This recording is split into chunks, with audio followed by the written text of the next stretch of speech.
Ayan o, grabe, swerte to. Swerte kayo sa relationship, mga kapiksi, nakikita natin, no? Swerte kayo sa love, swerte kayo sa pag-ibig.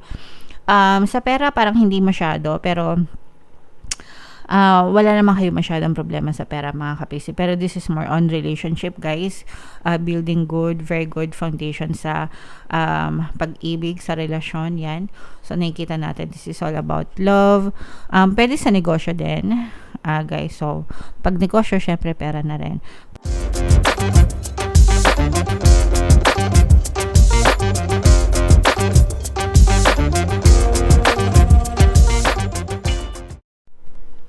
Hello guys, hello Taurus, welcome back to Pinoy Pixie Tarot.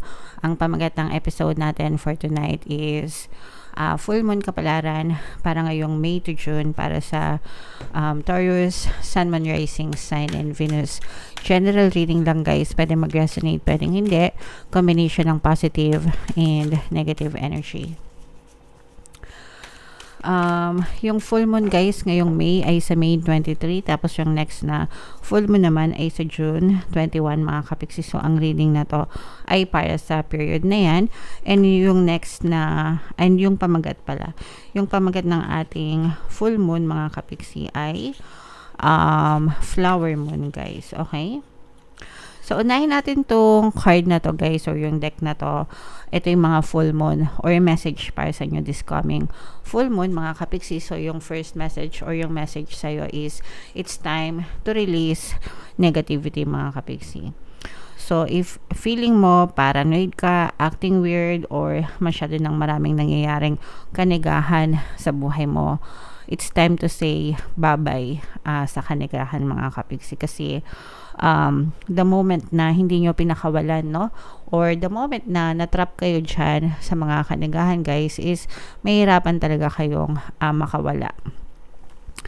And the more na ine-entertain nyo yung ganong klaseng kanigahan, yung mga habits na yun, guys, the more na mag-worry kayo, the more na hinihila kayo.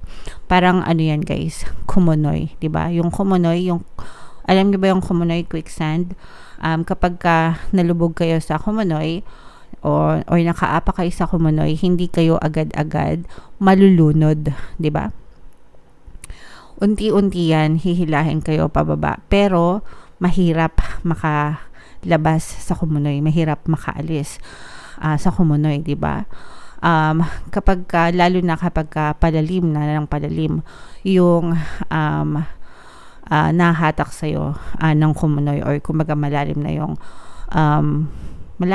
yung nasadlakan mo na kumunoy. Unless, pera na lang pag medyo mababa pa, let's say talampakan, binte, ganyan, kayang-kaya pa, diba? Pero pag umabot na yan sa mga braso, bewang, yan, ibig sabihin nangangalahati na, medyo struggle ka na dyan, effort ka na.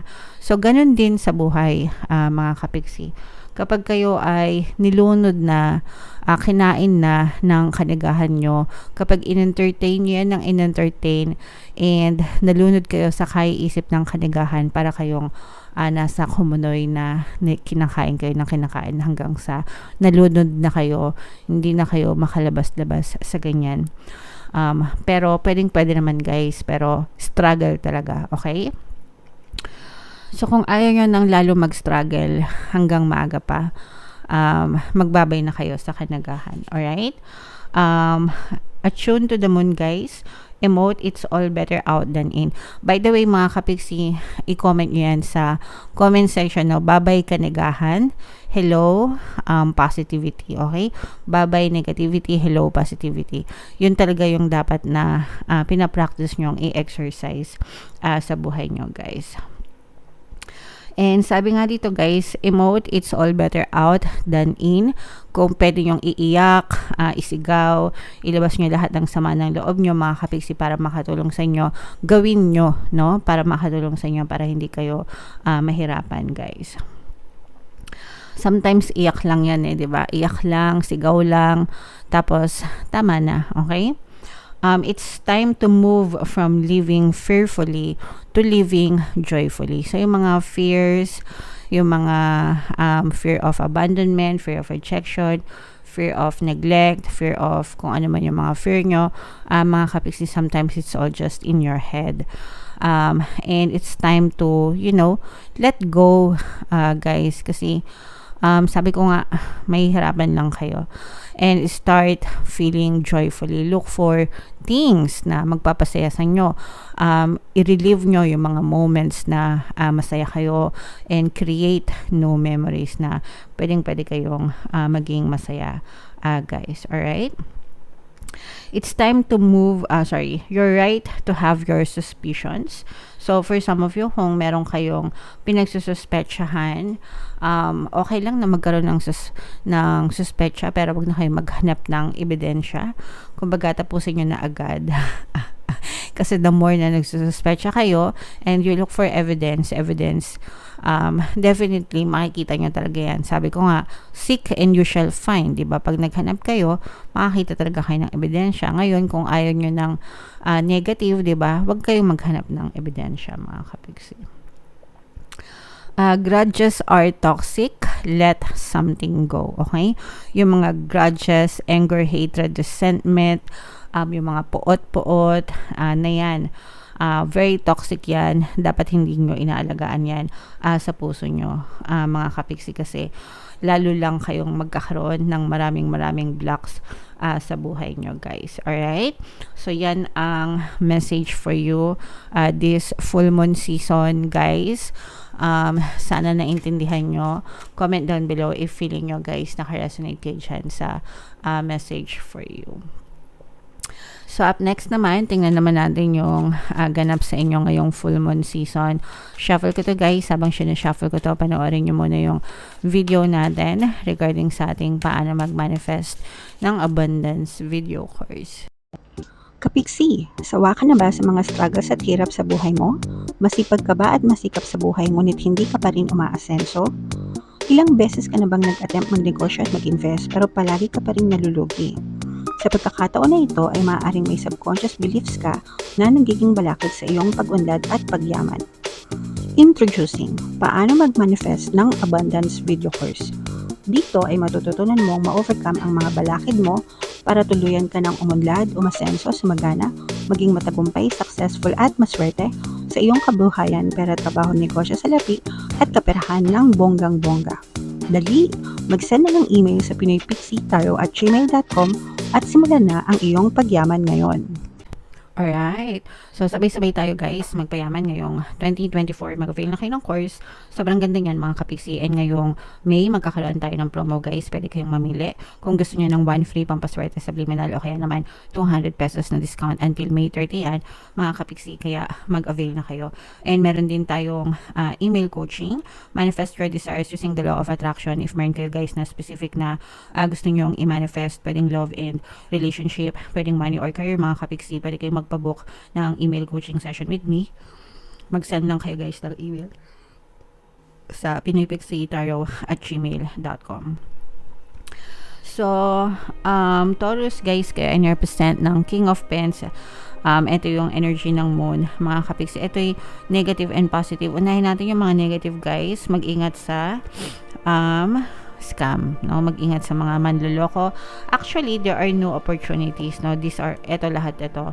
New opportunities sa pera, sa pag-ibig, and mga bright ideas, parang mga bagong ideas na naiisip nyong gawin. These are all opportunities, mga kapiksi, pero mag-ingat kayo sa mga bagong opportunities. Again, para maiwas scam, kasi yung iba sa inyo pwede kayong mapagsamantalahan kung hindi kayo kung ignorante kayo, kung hindi kayo masyadong nag-research, kung kulang-kulang kayo sa mga impormasyon, mga kapiksi. Pero the fact na pumapasok yung mga bagong opportunities sa inyo, guys, ibig sabihin konti-konting nawawala, no? Or unti-unting nawawala yung mga balakid nyo sa buhay. And nakikita naman natin iyan. Kasi yung iba sa inyo, guys, parang natatapos na yung mga problema nyo sa buhay. Kaya pumapasok na itong mga opportunity. Syempre, ang ending, di ba? Kapag may ending, may bagong beginning. Di ba? Ganun naman sa mga, let's say, for example, libro. guys, 'di ba? O kaya nobela, mga drama, 'di ba? Pag natapos yung isang chapter, anong kasunod? Panibagong chapter. So, ganun yung nangyayari sa inyo, guys. So, tatapos yung nag-end yung mga isang chapter ng buhay nyo na punong-puno ng problema, punong-puno ng pagsubok. And right now, pumapasok na ulit yung mga panibagong opportunities, panibagong experience na pwede nyong maranasan sa buhay nyo. Pero ito nga lang, sabi ko nga sa inyo, medyo magdahan-dahan kayo sa pagdidesisyon nyo, kahit sa pera yan or sa relasyon, kasi nga baka maabuso kayo, baka maloko kayo, mga kapiksi. So, konting ingat and konting aral-aral lang din, guys. Kung may mga anak kayo, mga kapiksi, no, especially mga teenagers, guys, parang nagiging rebelde itong mga ito. So, medyo parang hindi nakikinig. Parang, at saka nararamdaman ko rin na yung iba sa inyo, parang nagkakaroon tuloy ng pagsisisi na sana pala pinalo ko siya, baka hindi kayo namamalo. Depende naman kasi, guys, yan sa pagdidisiplina, no. Yung iba namamalo, yung iba hindi. Hindi ako namamalo ng anak, pero marunong silang sumunod. So, and yung iba naman, at like yung mga kaedaran ko, yung mga sanay sa tsinelas, di ba? Noong mga panahon namin, tsinelas, tambo, ano pa ba? Sinturon, hanger, yan, lahat ng klase ng pamalo na experience natin. Pero yung mga bagong henerasyon, parang hindi na sila masyadong naka-experience ng palo. So parang meron akong nararamdaman na ganong klaseng energy na parang meron kayong pagsisisi dun sa way of pagpapalaki nyo sa mga anak nyo, kasi medyo nga nagiging rebelde, mga kapiksi. So, kausapin nyo lang, guys. Kausapin nyo ng maayos and mahinahon para maintindihan nila, okay? And ito naman, sobrang ganda naman ng energy nyo sa kaperahan. For some of you, may mabibingwit kayo na hinog na bunga, no? So, ibig sabihin nito, maaring nagkakaroon kayo ng harvest sa mga effort na tinanim nyo, sa investment, o kaya naman sa mga trabaho. Yung iba sa inyo, guys, parang feeling ko nagpe-pay out. Baka yung mga payout nyo ng mga OT, double overtime, double time. Yung mga overtime pay na hindi nabayaran sa inyo dati, tsaka yung mga komisyon, mga incentives na hindi na payout sa inyo dati, parang ngayon nyo siya makukuha, kaya parang medyo marami kayong pera ngayon, Taurus. So, comment na lang, guys, sa mga nakaka-resonate. Okay? And angel number 444, guys, i-check nyo yung ibig sabihin niyan. Baka may, grabe, swerte ito. Swerte kayo sa relationship, mga kapiksi, nakikita natin, no? Swerte kayo sa love, swerte kayo sa pag-ibig. Sa pera, parang hindi masyado, pero wala naman kayo masyadong problema sa pera, mga kapiksi. Pero this is more on relationship, guys. Building very good foundation sa pag-ibig, sa relasyon, yan. So, nakikita natin, this is all about love. Pwede sa negosyo din, guys. So, pag negosyo, syempre, pera na rin. Pero I'm sensing this is more on partnership, relationship. So, eto, guys, i-mind nyo na yung mga swerte sa relasyon. Mind, swerte sa relasyon. Mind, swerte sa pag-ibig. Mind, swerte sa SP. Yan. Para talagang maging maswerte kayo sa mga relationship nyo, mga kapiksi. So, yung mga very positive energy, tsaka itong tag-ani season, yung mga ima-mind nyo na kung ano yung gusto nyo makuha, i-mind nyo na yan, guys, sa comment section, kasi deserve nyo yan, sa inyo naman yan, mga kapiksi. At saka yung mga new beginnings, diba? Mind new beginnings, mind bagong simula. Yung sinabi ko dun sa simula ng reading, i-mind yan, guys, lahat sa comment section. Okay? So, ito yung mga pampaswerte subliminal natin, guys. Pakinggan nyo para makatulong sa inyo. And ito naman yung ating success stories ng paano mag-manifest ng abundance video course. Click here to subscribe, guys, and click here to join our membership program. Thank you for liking, sharing, and subscribing. And see you again next time. I love you all, guys. Have a nice day. Bye-bye.